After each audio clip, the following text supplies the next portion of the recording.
Hello friend, welcome back to e-learning channel. आज का जो सेशन है काफ़ी इंपॉर्टेंट है क्योंकि आज हम बात करेंगे ऊन की। अगर बेसिकली देखें तो ऊन का क्या है कि ऊन सर्दियों में पहनने वाला वस्त्र बनता है उनसे, और देखते हैं कि किस तरह के क्वेश्चन आयोग करता है उनसे। तो यहाँ पे वन लाइनर आपको PYQ कराया जा रहा है जो कम टाइम में क्विक रिवीजन की तरह है, यानी आपका किसी भी तरह का कोई भी कंफ्यूजन यहाँ पर क्रिएट नहीं होगा। आपको क्वेश्चन और क्वेश्चन का देन राइट आंसर पता होगा। चलिए तो स्टार्ट करते हैं आज के सेशन को उसी मोटिवेशन कोड के साथ जो आपको ऊर्जावान रखेगा तथा औरों से बेटर और अलग करने के लिए प्रेरित करता रहेगा। तो हंस मुस्कुरा रोना कम कर दे, जिंदा है तो जिंदगी की नाक में दम कर दे। तो चलिए स्टार्ट करते हैं सेशन को। ऊन, अगर ऊन से देखा जाए तो यहाँ पे देखिए DSSB आपका यहाँ पे उत्तराखंड हुआ, LT हुआ, और यहाँ पे देखा जाए MP हुआ। इस तरह से जहाँ पे भी PYQ इसके बने हैं, जिस जिस स्टेज में बने हैं उसके नाम तथा यहाँ पे वो PYQ कराए जा रहे हैं। तो चलिए यहाँ पे देख लेते हैं उनको, आपको विजुअल हो रहा होगा। ऊन की बात करें तो ऊन धागे को साफ करने के लिए मार्जिन का इस्तेमाल किया जाता है। जो ऊन के धागे होते हैं इनको ऐसे समझिए, या ऊन के जो रेशे होते हैं उनको साफ करने के लिए किसका, तो मार्जिन का इस्तेमाल करते हैं। नेक्स्ट देखते हैं, यहाँ पे अलाका रेशे की व्युत्पत्ति होती है तो भेड़ से होती है। किससे होती है, तो ये भेड़ से होती है। नेक्स्ट देखते हैं, मेडुला की यहाँ पे उपस्थिति विशेषता है तो ऊनी रेशों की। आर्द्र ताप व दबाव में ऊनी तंतु सिकुड़ जाते हैं और आपस में जुड़ जाते हैं, इसे कहा जाता है, इसी को तो फेल्टिंग कहते हैं। याद रखिएगा, ये क्या है, सिकुड़ जाते हैं, इसी को कहा जाता है आर्द्र और ताप और दबाव के कारण, तो इसी को यहाँ पे फेल्टिंग कहते हैं। प्राकृतिक तंतुओं में सबसे निर्मल रेशा है तो वो कौन सा होता है, तो यहाँ पे याद रखेंगे कि वो ऊन होता है। वह प्राकृतिक रेशा जिसमें सबसे अधिक लचीलापन पाया जाता है उसको ऊन कहते हैं। अगर बात की जाए ऊन में से निर्मित चमकीला वस्त्र जो लामा पेस्को के ऊन से बनता है तो उसको कहते हैं कैल्को। बात करते हैं, ऊनी रेशों को पानी में भिगोने से उनकी मजबूती कम हो जाती है। ठीक है, पूछा भी जाता है कि कौन सा रेशा जो भीगने के बाद अपनी मजबूती खो देता है या कम हो जाती है, तो वो होता है ऊनी रेशा। ऊन में से गंदगी निकालने के लिए प्रयोग में आने वाली प्रक्रिया है तो स्काउरिंग, यानी मजाई जो है, या फिर कहें स्काउरिंग ही, यही वाला टर्म आता है इसके लिए। याद रखिएगा, स्काउरिंग ही इसके लिए टर्म आता है। इसका मतलब होता है कि उन्हीं रेशे से या ऊन से गंदगी निकाली जा रही है। ऊन जिस प्रोटीन का बना होता है उसको कहते हैं केराटिन। क्या कहा जाता है, तो उसको यहाँ पे केराटिन कहा जाता है। जीवित भेड़ से या उससे उतारना या काटा जाता है तो यहाँ पे फ्लिस काटा जाता है।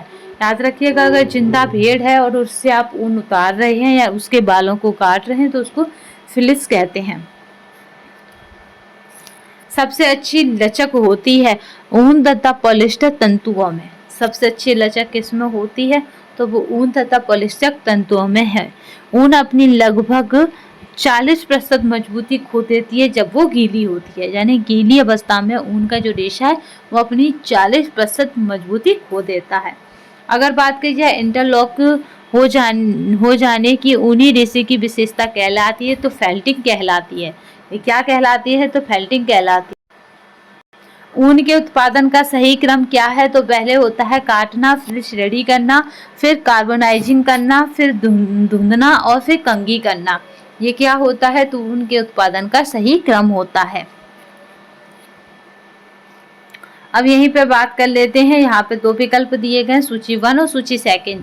सूची 1 को हमें सूची 2 से मिलाना है, यानी खींची हुई ऊन, यानी ऊन को खींचकर निकालना। तो मरे हुए जानवरों से इस तरह की प्रक्रिया करी जाती है, इस तरह से गुजारा जाता है।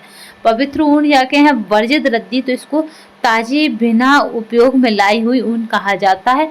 और देखते हैं पुनर्चक्रण, तो यहाँ पे पुनर्चक्रण ऊन, तो इसको बिना प्रयोग में लाई रद्दी माल है। अगर कटी हुई ऊन लाई तो यहाँ पे है जिंदा पालतू जानवरों से उतारी गई ऊन को क्या कहते हैं, कटी हुई ऊन लाई। ठीक है, तो याद रखिएगा, मरे हुए जानवरों से खींची हुई ऊन कहा जाता है। खींची हुई ऊन या फिर कहीं खींची हुई ऊन कहा जाता है, पूछा गया है। नेक्स्ट देखते हैं, सूक्ष्मदर्शी से ऊन का तंतु दिखता है तो सल्क दिखता है, पूछा गया ये भी और पूछा हुआ रिपीटेड क्वेश्चन है। ऊन की मेट की विशेषता को कहते हैं तो फेल्टिंग कहा जाता है। इसको क्या कहा जाता है, तो इसको फेल्टिंग कहा जाता है। ऊन की आणविक संरचना में सबसे कमजोर जोड़ है तो वो होता है सोडियम जोड़। वो क्या होता है? तो सोडियम जोड़ होता है। वो क्या होता है? तो सोडियम जोड़ होता है। सीधे तंतुओं से बनाया जाता है तो वो बनाया जाता है, याद रखिएगा यहाँ पर, फेल्ड वस्त्र। ऊन के तंतु के अणु में उपस्थित सल्फर के 2 परमाणुओं के बीच के बंध का नाम है तो वो है यहाँ पे wander valve force. Wander valve force. उन्हीं वस्तुओं से सिलवट प्रतिरोधक का कारण है अच्छा लचीलापन, अच्छी प्रतिस्कंदता। अच्छा लचीलापन हो, अच्छी प्रतिस्कंदता हो। नेक्स्ट देखते हैं, वह प्रक्रिया जिसके अंतर्गत भेड़ के बाल काटे जाते हैं तो यहाँ पे हो जाती है शेयरिंग प्रक्रिया से भेड़ के बाल काटे जाते हैं। टैगलॉक ऊन है तो निम्न श्रेणी का ऊन। टैगलॉक क्या है? तो निम्न श्रेणी का ऊन है। प्राणिज रेशा है तो रेशम है। ऊनी कपड़े के लिए सबसे अच्छा या ब्लीच है तो वो होता है यहाँ पे बीच में एक सूती कपड़ा रखकर। ठीक है, हम कैसे ब्लीच करेंगे ऊनी कपड़े को? तो इसके बीच में एक सूती कपड़ा रखकर। ऊनी कपड़े की फिनिशिंग का अच्छा पदार्थ है तो हाइड्रोजन परऑक्साइड क्या है? ऊनी कपड़े में फिनिशिंग लाने का सबसे अच्छा पदार्थ माना जाता है। नेक्स्ट देखते हैं, यदि ऊन को क्षारयुक्त साबुन से धोया जाए तो वह यहाँ पर कड़ा हो जाता है। कैसा हो जाता है ऊन? तो कड़ा हो जाता है। उन्हीं वस्तुओं को धोने का सबसे उपयुक्त तरीका है शुष्क धुलाई विधि से। 49 से 50% कार्बन, 49 से 50% कार्बन, 23 से 24% ऑक्सीजन, 16% नाइट्रोजन, 7% हाइड्रोजन और 4% सल्फर वाला रेशा है तो वो कैसा है? पूछा गया तो वो ऊन है, क्योंकि ऊन की विशेषता बता रहा है और साथ में पूछ रहा है कि ये ऐसी विशेषताएं किस में है, तो ये किस में है? तो ये ऊन में है। देखिए ये कब पूछा गया है? तो ये आपका टीजीटी 2010 में पूछा गया है।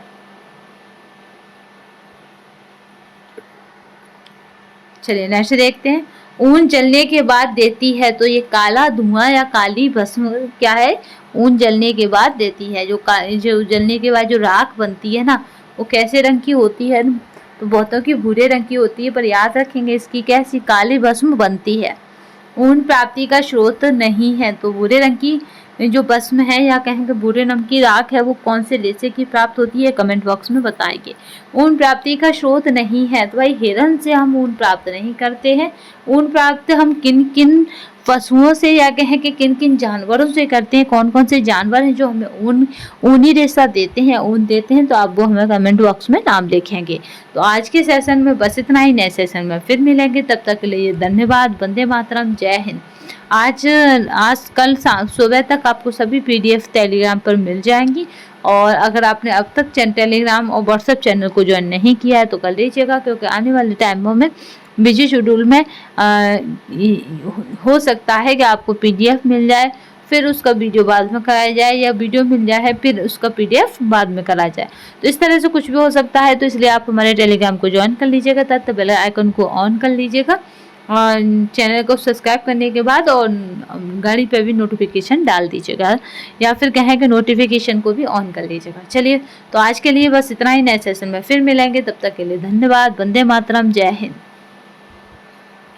जल्दी ही हम अपना प्रैक्टिस सेट स्टार्ट कर रहे हैं। वो प्रैक्टिस सेट जिसने 2021 में क्या करा था, 15 से 25 क्वेश्चन तक आपको दिए थे।